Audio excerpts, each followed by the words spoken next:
time, and I tell you, remember when me used to fight for you, fella, yo, oh yes. Your mama used to tell you, say you no go along with me because me no respect. But girl, you know I said that lie. Oh yes, you know that lie. Me looking at your eye and satisfied, yeah. You in me heart, in me mind, in me soul, you are me all in me life. So we must be strong, real strong.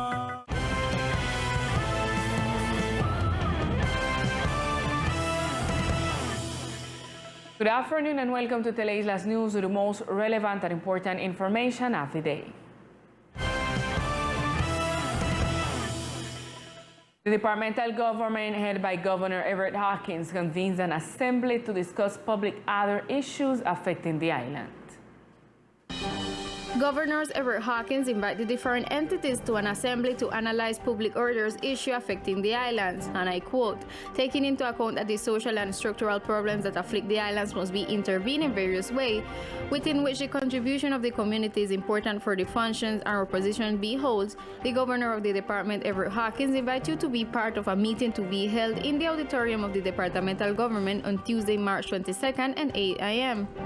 This activity is part of the commitments made by the departmental administration after the meeting held with representatives of the Justice Fijeti March to ensure not only public order and safety of the inhabitants, but also to make an analysis and raise a background diagnosis to identify factors that have been influenced these violent events to occur repeatedly in the department in recent months. These initiatives also seek to follow up with the corresponding authorities to request answers to their efforts and to search for solutions in an articulated and interinstitutional manner.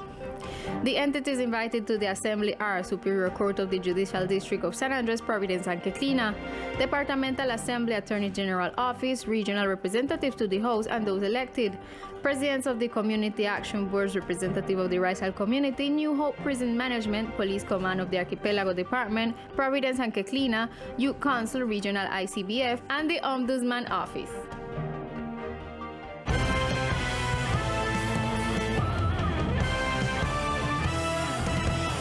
Youth councillors spoke out for the first time against the acts of violence that have been occurring recently on the island. Through a communique, the youth councillors of Old Providence and Santa Catalina and the Departmental Council of the Archipelago expressed their rejection of the multiple murders perpetrated during the last months. In a document, they indicate, open quotes, as youth councillors, we stand in solidarity with the families and with the Rizal people who continue to suffer the onslaught of insecurity in our archipelago. We encourage our Rizal brothers and sisters not to lose heart in this struggle and to continue with this ancestral mandate to protect life. Close quotes. The young people also called on the national government as well as the competent authorities to carry out all investigative activities to prevent new acts of violence in the archipelago. And Coralina has established together with the Coast Guard and tourist service providers that use the so-called Zone Palito some measures that include the closure of the area. Coralina, as an environmental corporation and administrator of the regional parks, has received several requests from control entities and authorities to regulate the activities that have been developed for years and that have generated some impacts on the marine ecosystem, specifically on seagrasses and corals in the area. In this sense, Coralina made an explanation about the situation in the sector of dry soil, better known as El Palito. The technical team of the corporation, in addition to field inspections, made an analysis with aerial images from 2004 which showed some changes in relation to the loss of coverage of grasslands and other ecosystems. As a result of this, the director of the corporation met with different entities to make some decisions in the area. Among the decisions are, all tourist, recreational, or leisure, transit, or fishing use is prohibited in the sector known as El Palito Norte, located within the Old Point Regional Park, which will be prioritized as the object of restoration, rehabilitation, ecosystemic recovery actions. Also, to minimize the possible negative impacts on the marine ecosystem in the area known as Palito Sur, Coralina, with the support of other authorities and the community, will temporarily, until the study is completed, make a temporary buoy to improve the management and control of this area. According to the proposals of the same tourist service providers, within the buoyed zone in the area of the Sol-Cal Palito Sur, only 10 motorboats may be temporarily at the same time. The stay of visitors in the buoyed area of the Cal Palito Sur will be limited to a maximum of 30 to 60 minutes per boat. For this transitory period, coexistence and good practice commitments are signed with the user community of the Sol-Cal Palito and the authorities. And the International Junior Chamber arrives to the archipelago of San Andres with the purpose of helping young people of the island to develop their skills to be transformers of their communities through a series of trainings. More details as follow. The International Junior Chamber will hold this weekend a series of activities in the department with which it seeks to provide empowerment to islanders. La JCI son las siglas en inglés de la Cámara. JCI stands for Junior Chamber International, and we are a worldwide network of young people between 18 and 40 years old. What do? We offer development opportunities so that young people can make positive changes in their territory. We have an event here on the island of San Andres tomorrow, March 19, in the auditorium of the Chamber of Commerce, where we will explain what our organization is about. I think this is the best time for young people to go and strengthen their skills. We also want them to have the vision that they can change their territory. We will be waiting for them tomorrow in the auditorium of the Chamber of Commerce so that they can unleash their superpowers with us and begin to generate change. The training day by the Junior International Chamber will be held tomorrow from 4 to 6 p.m. at the Chamber of Commerce facilities.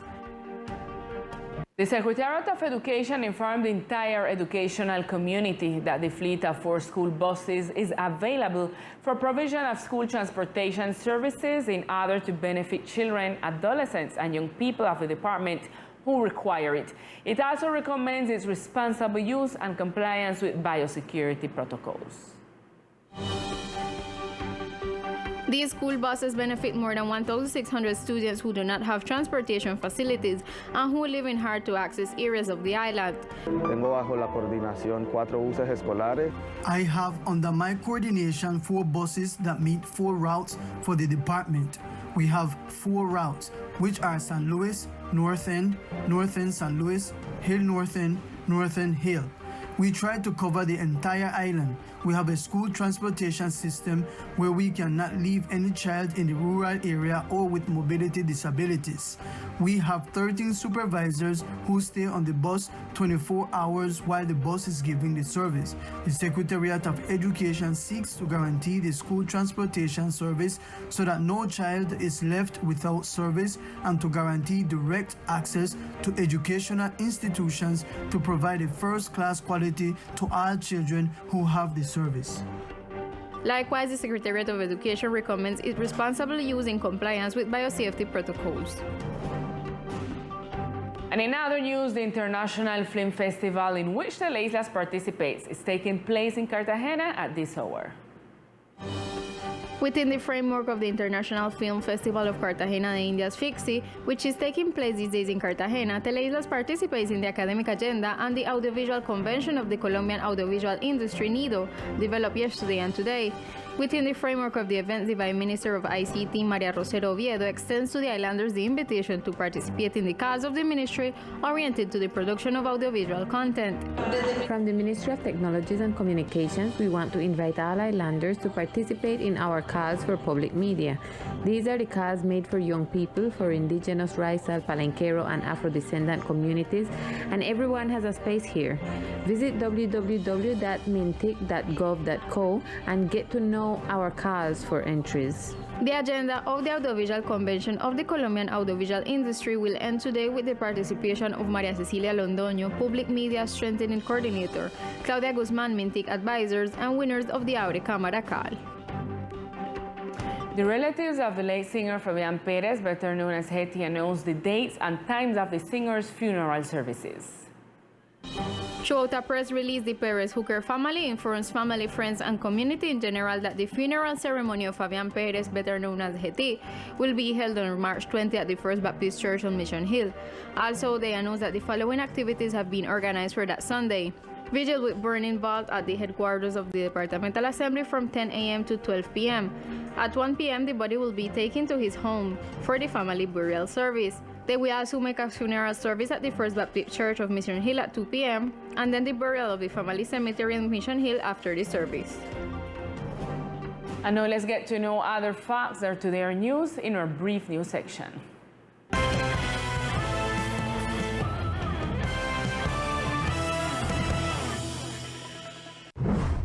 The Animal Heart Foundation successfully completed its pet sterilization campaign developed in the CECIP, St. Louis. During the 4 days of activity, the goal of 655 surgeries between canines and felines was achieved. With this initiative, the foundation seeks to help reduce the proliferation of animals living on the streets of the Archipelago Department. The Secretariat of Agriculture and Fisheries reminds artisanal and industrial fishermen, fishing companies, fish product marketers, restaurants, authorities, and the community in general that the spiny lobster closed season is in effect from March 1st, 2022 until June 30th, 2022 in the area of San Andres Island according to Resolution 0790 of 2016. The capture, marketing, and consumption of this resource are prohibited. Officials from the Office of Control, Circulation and Residence Okre took to the streets of the island to perform inspection and surveillance work, initially in sectors such as Schoolhouse and the Hill. With these actions, they seek to enter the densely populated sectors and conduct residency inspection operations.